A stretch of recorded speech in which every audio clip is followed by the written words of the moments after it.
Big win, Don Wilson here for Top MMA News. Here with a real rising star at 155, Jason Saggo. I've been talking to you a lot lately, but that's only really because you keep winning. Why don't you break down the fight today? You just took out Derek Boyle by submission. Why don't you break it down for the fans? Cool, yeah, Derek Boyle was a very tough opponent. He was fighting out of New Mexico, Greg Jackson's camp, obviously one of the most famous camps, so I knew it was going to be a tough fight.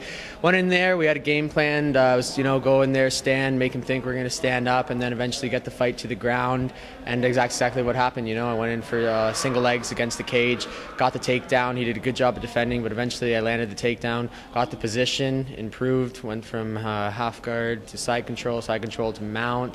We had a fun struggle there, going for the back position, me trying to fight in for the rear naked choke, and it was a good battle. Yeah, you were finally able to get the rear naked choke there. How many different grips did you try before you were able to finally get it in? I was mixing the grips up like crazy. I was doing wrist control, switching my wrist control to the other side, going for Dan Severn, Lion's Kill. I was doing a lot of stuff, and it just shows he's very knowledgeable, and he was defending very well, and eventually I sunk it in with a rear naked choke, and I just ended up tightening it up with Dan Severn, and then So, we've seen you, we saw last show you took out Taylor Sullivan, a real rising star. Now you got a guy with 9 fights under his belt, Derek Boyle. You take him out.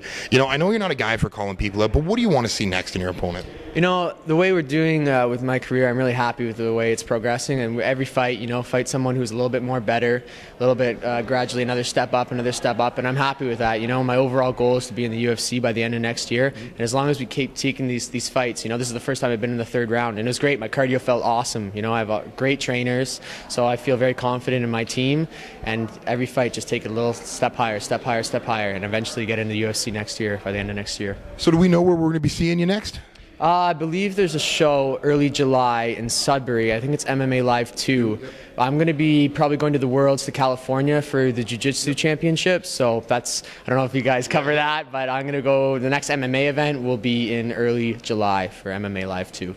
All right, so you're going to be sticking with MMA Live. You've enjoyed the treatment? Great treatment. This is an awesome event, very smooth, no problems. They handled any issues that came up and took care of them right away. Tony Lee, he's the man, so good stuff, no issues. All right, perfect. So before we let you go here, any fans, friends, website, sponsors, anything you'd like to shout out to? Yeah, for sure. I just wanted to thank my coaches, RGDA, Paul Abel, Crew Mel, Lana Muay Thai, Wrestling, Bob Gilmore, Chris Prickett, training partners, Anthony Romita, Jay Figliano, and also check out jasonsaggo.com for more information on upcoming fights if you want to follow and see what's going on in my life. All right, well, I'll be sure to do that to keep up what's going on with Jason Saggo. Once again, this is Big Win Don Wilson, Jason Saggo, Top MMA News.